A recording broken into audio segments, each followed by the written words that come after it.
porra nenhuma! Vai tomar no cu! Vamos jogar bola, filha da puta!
Vai tomar no cu! Ei, bandido! Amor, isso aqui vai virar o inferno! Disposição! Não é mole, não! Vai jogar no campo, tem que ter disposição! Gabigol! Vai tomar no cu! Gabigol!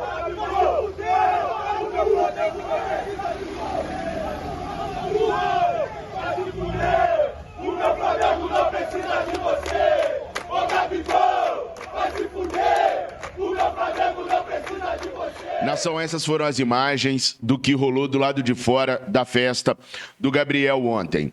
As imagens são do GE, vocês viram aí os protestos dos torcedores que resolveram ir, vamos dizer assim, para a porta do Gabriel para protestar. Houve aí xingamentos ao Gerson, que esteve presente à festa. Parece que danificaram o carro do Eric Pulgar também. Mandaram o recado lá na festa do cara. Nos próximos jogos do Flamengo, o Flamengo não vai estar presente no Maracanã. O Maracanã está fechado até a final da Copa do Brasil. Isso quer dizer que a torcida não vai ter a oportunidade de mandar um recado para Rodolfo Landim e toda a diretoria rubro-negra de dentro do Maraca. Quando o Flamengo voltar ao Maracanã, será para decidir a Copa do Brasil. Aí tem que haver uma sintonia grande entre a torcida e a equipe. Afinal de contas, é uma decisão. O Luciano do São Paulo ficou bem feliz quando viu que vai decidir no Morumbi esse jogo de Copa do Brasil. Ele chega a gravar um vídeo dizendo: vamos decidir em casa, pai.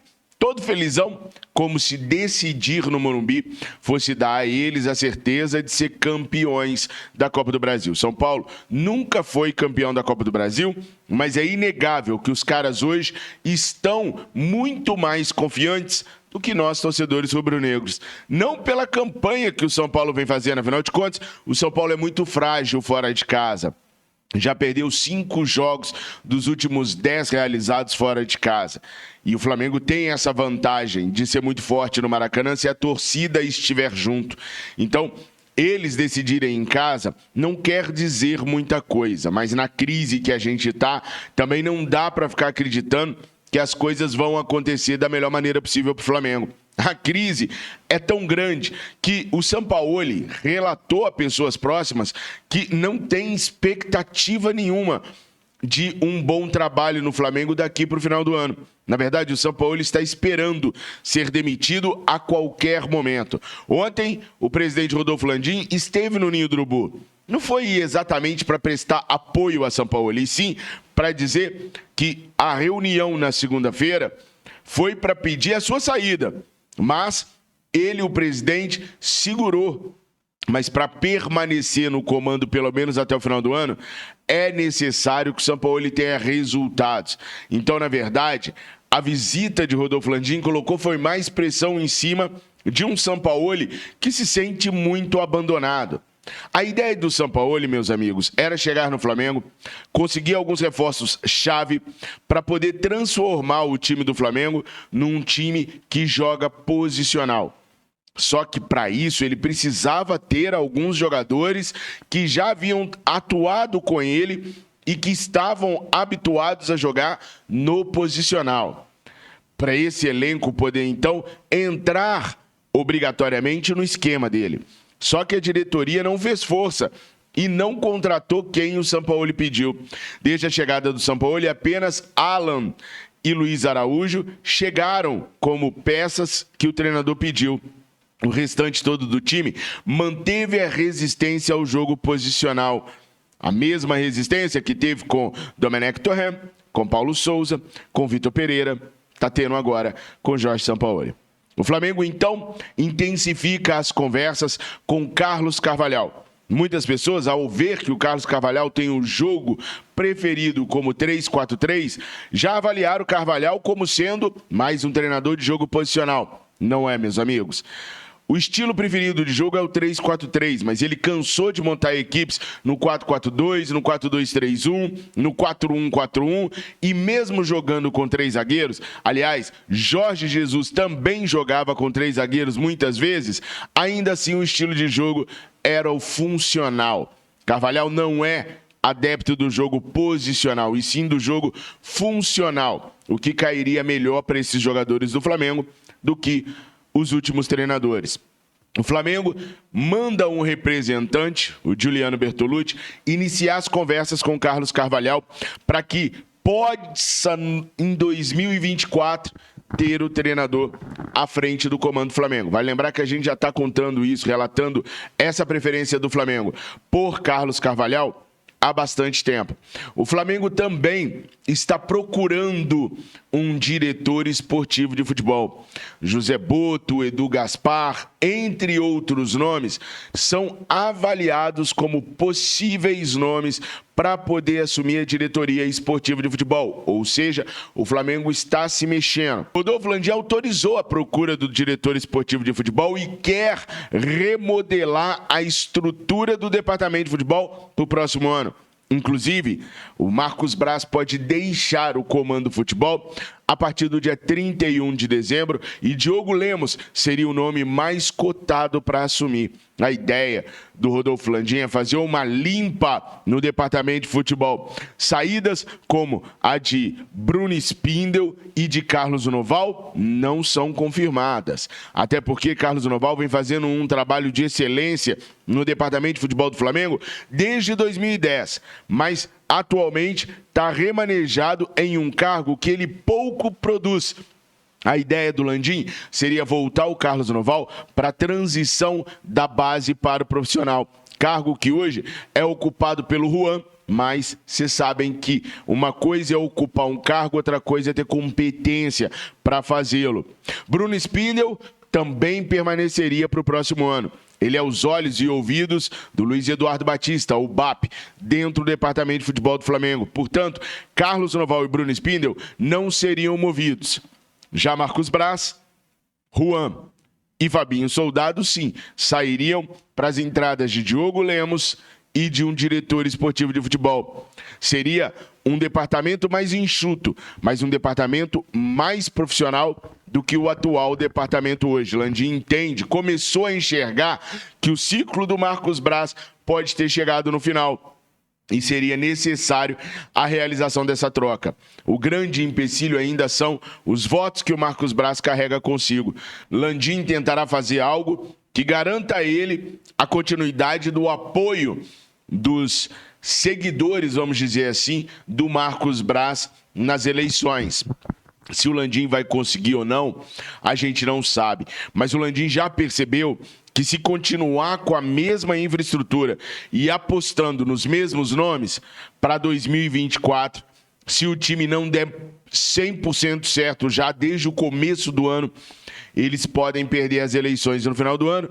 E aí, adeus projeto de SAF, adeus projeto de permanência no poder, adeus toda a tranquilidade que eles tiveram nos últimos 6 anos para poder gerir o Flamengo e ter o status que eles têm. Vale lembrar que a Libra é uma liga que tem muito a mão do Rodolfo Landim, que é um projeto do Rodolfo Landim particularmente e que também depende do sucesso que o Flamengo tiver no próximo ano para que ele possa continuar forte na administração da Libra. Então, continuar exercendo poder no Flamengo envolve muitas coisas para Rodolfo Landim e seus apoiadores. Por isso, a mudança estratégica no departamento de futebol para 2024 deve ser profunda e drástica. Ontem à noite eu trouxe para vocês um vídeo onde o Marcelinho Carioca fala de um suposto esquema que há na CBF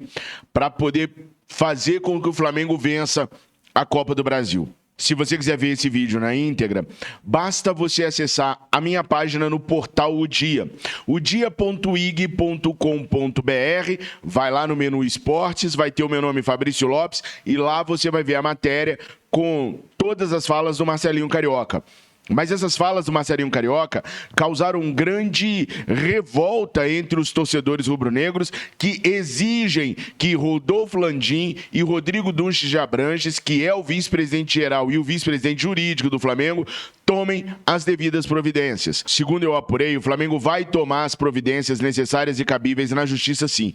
O Flamengo deve se comunicar com a CBF ainda hoje para que eles possam planejar o que vai acontecer e quais serão os passos que eles vão tomar sobre essas declarações de esquema que o Marcelinho Carioca fez ontem nesse podcast que ele participou, porque uma vez que o Marcelinho fala sobre um esquema para privilegiar o Flamengo, ele pode até resguardar a fonte, mas ele vai precisar apresentar provas, porque ele colocou em xeque a credibilidade do Clube de Regatas do Flamengo e da Confederação Brasileira de Futebol. O São Paulo, segundo a parte interessada no assunto, também deve ser consultado e chamado para uma conversa na CBF para que o presidente Edinaldo e o departamento jurídico da Confederação Brasileira de Futebol, do Clube de Regatas do Flamengo e do São Paulo decidam como vão agir em cima dessas declarações. Para a grande maioria dos torcedores rubro-negros, Marcelinho foi irresponsável nessas declarações. Vai ter que provar aquilo que falou. Vai ter que colocar à prova o tal esquema que ele diz que foi avisado por uma pessoa muito sabedora do que acontece nos bastidores para que o Flamengo vença a Copa do Brasil. Se o Flamengo e a CBF decidirem, por exemplo, em não tomar atitude nenhuma, a arbitragem pode se sentir muito pressionada e acabar tendo uma tendência a aliviar o que for acontecer com o São Paulo. E ainda que a arbitragem seja experiente o suficiente para não cair nessa ladainha, se o Flamengo vencer a Copa do Brasil, vai existir sempre a dúvida se o Flamengo venceu honestamente ou se realmente existia um esquema para privilegiar o Mengão. Por isso, é imprescindível que o Flamengo tome as devidas providências o quanto antes. E você, torcedor rubro-negro, não pode deixar isso cair no esquecimento. Tem que continuar cobrando Rodolfo Landim, Marcos Braz, Cacau Cota, BAP, a tomarem as devidas providências contra essas declarações que, num primeiro momento, parecem ser irresponsáveis. O Arrascaeta ontem colocou essa imagem aí nas suas redes sociais, dizendo que fará o possível para voltar o quanto antes. Mas, infelizmente, a gente sabe que o jogador que fez 40 dos 57 jogos do Flamengo esse ano, que com ele em campo, o Flamengo teve 67% de aproveitamento, dificilmente esse jogador estará em campo para as finais da Copa do Brasil. Se for, vai ser num sacrifício muito grande, que pode inclusive piorar a questão da lesão dele para a sequência dos próximos anos. Bom, nação, essas foram as primeiras notícias que eu tinha para trazer para vocês. Às 11 horas, a gente volta a se encontrar no Enquanto a Bola Não Rola de número 65, só que lá no Fla Nação VP. Comentem, mas comentem pra caraca sobre todas as notícias que eu trouxe. Tenham todos uma excelente quarta-feira. Tamo juntos, nação. Fique com Deus. Saudações rubro-negras. Mengo, Mengo, Mengo, Mengo, Mengo, Mengo, Mengo, Mengo, Mengo, meu eterno.